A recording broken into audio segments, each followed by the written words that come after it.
Memperingati Hari Pendidikan Nasional, Sekolah Dasar Negeri Kompleks Sambung Jawa menggelar upacara bendera. Namun upacara kali ini sedikit berbeda karena sejumlah murid didaulat bertindak sebagai kepala sekolah dan juga guru. Hari Pendidikan Nasional yang jatuh 2 Mei kemarin diperingati dengan berbagai cara di sejumlah daerah di tanah air. Di SD Negeri Kompleks Sambung Jawa, momen Hari Pendidikan Nasional ini sejumlah murid mendadak menjadi kepala sekolah maupun guru di hadapan siswa-siswi lainnya saat pelaksanaan upacara.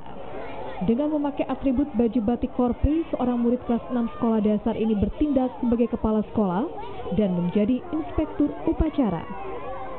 Tak hanya itu, sejumlah murid lainnya juga didaulat menjadi guru dan membawakan materi pelajaran di hadapan adik kelas mereka. Menjadi sosok kepala sekolah ataupun guru dianggap memiliki tanggung jawab yang besar.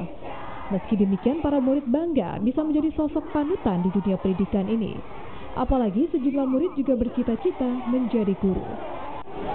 Besar tanggung jawab. Bisa tidur enggak semalaman? Sempat nggak bisa tidur sampai jam 12 malam. Oh, pikirkan ini. Ya. Terus dapat bajunya dari mana pas-pas ini? Baju korpus. Menurut pihak sekolah, ini dilakukan untuk memberi kesempatan bagi siswa menjadi seorang pemimpin dan bertanggung jawab. Selain itu, beberapa siswa juga memiliki cita-cita menjadi guru. Kepo itu kenali profesi.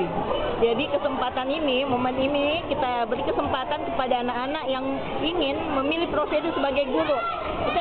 Kita beri kesempatan untuk menjadi pelaksana guru sehari, kepala sekolah sehari di hari yang spesial ini. Ya Bu, harapannya Bu, Ya, harapannya kami bahwa pendidikan itu adalah tanggung jawab oleh semua pihak.